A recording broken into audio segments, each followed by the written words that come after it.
रात आधी जमा थी। अपने बिस्तर पर लेटी निशा फोन पर समीर से प्यार भरी बातें कर रही थी, लेकिन समीर ने जैसे ही निशा से अगले दिन होटल में मिलने की बात कही तो उसके दिल की धड़कनें तेज हो गई। उसे समझ नहीं आ रहा था कि वो उसकी बात का हाँ में जवाब दे या ना में। समीर की बातों को सुनकर निशा ने अपने कांपते होठों से कहा, होटल? कौन सा होटल? Hotel blue diamond. कुछ गड़बड़ तो नहीं हो जाएगी समीर?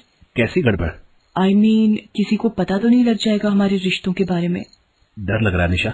बहुत। तो मिलना कैंसिल कर दें? निशा थोड़ी देर खामोश रही। उसने अपने बिस्तर के सामने रखे अपने पति पंकज की तस्वीर की ओर देखा, फिर कुछ सोचा और समीर से कहा, समीर, जब प्यार किया तो डरना क्या, मैं आ रही हूँ तुमसे मिलने। अगले दिन निशा समीर से मिलने होटल ब्लू डायमंड पहुँच गई। उसने लाल रंग की साड़ी पहन रखी थी, होठों पर उसी रंग की मैचिंग लिपस्टिक, कानों में बड़े बड़े टॉप्स और खुले बालों में वो किसी अप्सरा की जैसी लग रही थी। उसने होटल के रिसेप्शन पर जाकर कहा, रूम नंबर 311। होटल के रिसेप्शन पर खड़ी रिसेप्शनिस्ट ने उसकी ओर मुस्कुराकर देखा और कहा, 3rd फ्लोर, बाएं साइड से 4था कमरा। मेरी बुकिंग है आज की। जी मैम, ये रही आपके कमरे की चाबी। ऊंची सैंडल पहने खटखट करती हुई निशा रूम नंबर 311 में पहुंची। दरवाजा खोला और कमरे में प्रवेश कर गई। अभी उसे कमरे में गए 5 मिनट भी नहीं हुए थे कि दरवाजे पर दस्तक हुई। दस्तक की आवाज से निशा के दिल की धड़कन फिर से बढ़ गई। उसने अंदर से ही पूछा, कौन है? दूसरी तरफ से आवाज आई, रूम सर्विस। निशा ने जैसे ही दरवाजा खोला उसके चेहरे पर मुस्कान आ गई। समीर तुम? नो निशा मैम, मैं तो रूम सर्विस वाला हूँ। ये कहते हुए वो कमरे के अंदर आ गया और निशा के पास घुटनों के बल पर बैठ गया और एक गुलाब का फूल उसे देते हुए कहा कि मोहतरमा बताइए, ये बंदा आपकी क्या खिदमत कर सकता है? निशा ने उसके हाथों से गुलाब लिया और कहा कि बस ये बंदा मुझे ढेर सारा प्यार करे, ढेर सारा। ये कहकर वो समीर के गले लग गई। कुछ देर बाद वो सुध बुध भुलाकर एक दूसरे में खो गए। निशा शादीशुदा थी। पंकज से 3 साल पहले ही उसकी शादी हुई थी, लेकिन पंकज कारोबार में इतना उलझा रहता कि उसे निशा की कोई फिक्र नहीं होती। 11 जनवरी को दोनों की शादी हुई थी। निशा बहुत अरमानों के साथ नए घर में आई थी। वहाँ पर उसके लिए सब कुछ था, लंबी गाड़ी, बड़ा घर, नौकर चाकर, लेकिन सिर्फ पंकज का प्यार नहीं था। अरे निशा, मैंने कहा ना, अभी बहुत काम है यार। माल की सप्लाई बाकी है, कुछ नए ऑर्डर भी मिले, उनके लिए रॉ मटेरियल का अरेंजमेंट भी करना है। सुनो ना, 2 महीने रुक जाओ ना, फिर हम चलेंगे हनीमून पर। कोई नहीं, वो आपने ही कहा था इसलिए मैंने याद दिलाया। वैसे भी काम तो काम है, वो तो करना ही है। लेकिन शादी के 3 साल हो गए।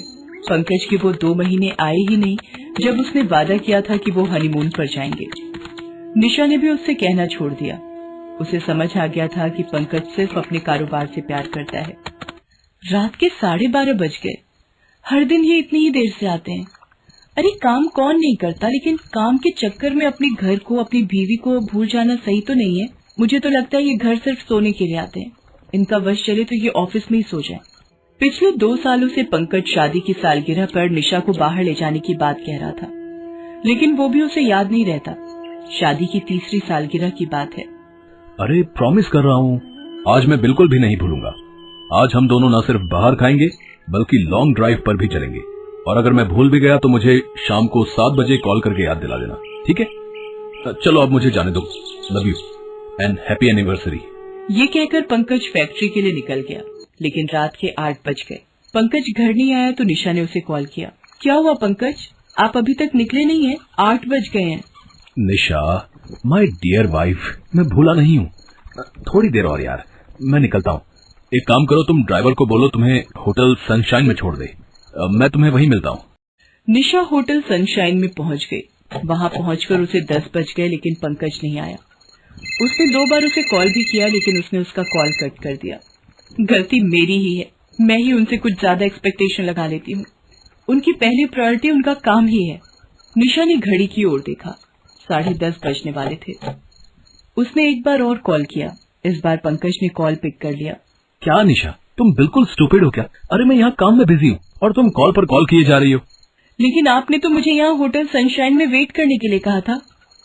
हाँ कहा था, लेकिन काम भी तो है, उसे छोड़कर आ जाओ। सुनो, एक काम करो, तुम डिनर कर लो, मेरा आना थोड़ा मुश्किल है।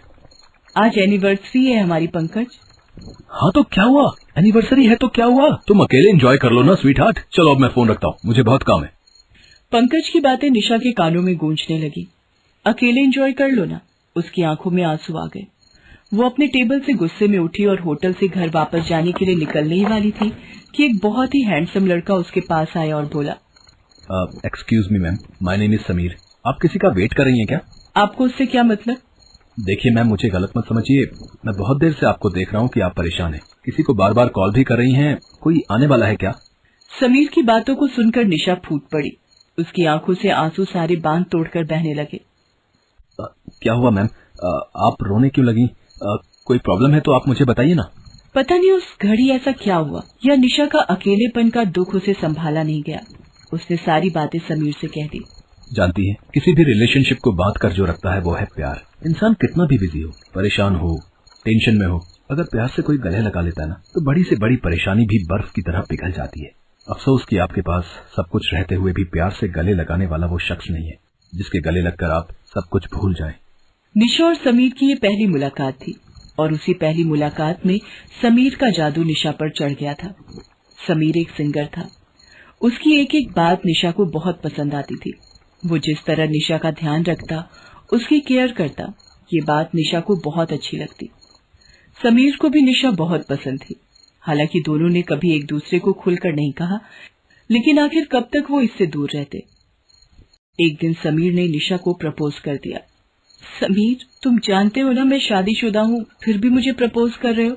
क्यों, क्या मैं एक शादीशुदा से प्यार नहीं कर सकता? क्या ये किसी किताब में लिखा है? किताब में तो नहीं लिखा, लेकिन समाज में इसे गलत समझा जाता है। किस समाज की आप बात कर रही हैं निशा मैम? प्यार करने से कोई समाज किसी को नहीं रोक सकता।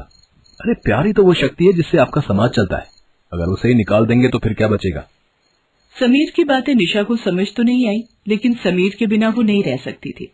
दोनों छिप छिप कर मिलने लगे और उन्होंने सारी सीमाएं भी कई बार लांघ दी। हालांकि उसे ये नहीं पता था कि समीर उसका यूज कर रहा है।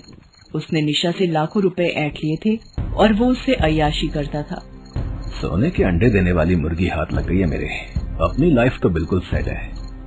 हालांकि कभी कभी निशा को भी लगता था कि समीर उससे बार बार पैसे क्यों मांगता है।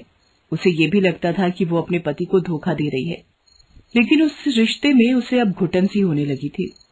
इसलिए समीर का साथ उसे अच्छा लगता। लेकिन आखिर समीर और निशा का रिश्ता कब तक छिपता?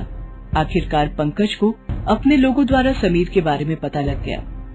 उसे ये भी पता लगा कि समीर बहुत ही बदमाश किस्म का लड़का है। उसने शहर की और भी कुछ औरतों से ऐसे नाजायज संबंध बना रखे हैं और वो उनका पहले तो फायदा उठाता है और बाद में उन्हें ब्लैकमेल करता है।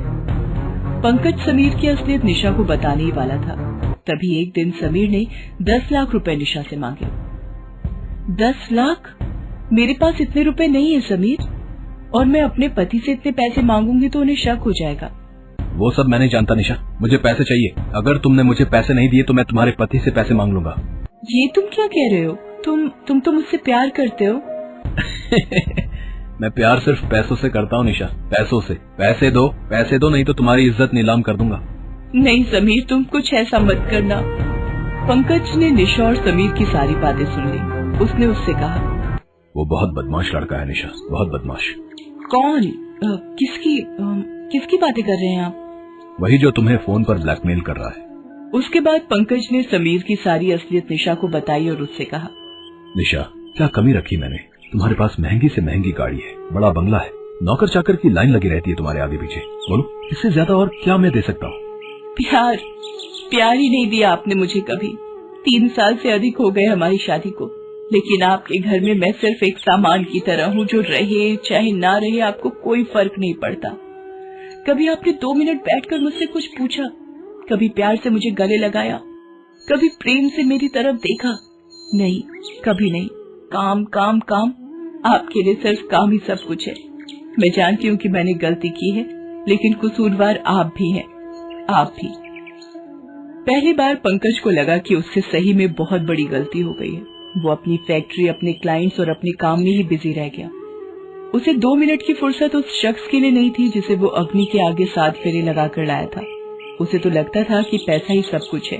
वो सारी चीजें निशा को दे तो रहा था, लेकिन प्यार और अपना समय वो उसे दे ही नहीं पाया जिसकी जरूरत उसे सबसे ज्यादा थी। निशा, मैंने बहुत बड़ी गलती की है, लेकिन मैं इस गलती को सुधारना चाहता हूँ। प्लीज मुझसे दूर मत हो, मुझे माफ कर दो। मैं वादा करता हूँ कि मैं बिल्कुल बदल जाऊंगा। आप भी मुझे माफ कर दीजिए। मुझे नहीं पता था कि वो बदमाश मेरी घरेलू परेशानी की आड़ में मेरा फायदा उठा रहा है। आप इसी समय पुलिस को फोन करिए, मुझे उस बदमाश को सबक सिखाना है। निशा ने पंकज को माफ कर दिया। गलती दोनों तरफ से हुई थी, ये उन दोनों को एहसास था। उसके बाद पंकज बिल्कुल बदल गया। उसे प्यार और पत्नी दोनों की अहमियत समझ आ गई।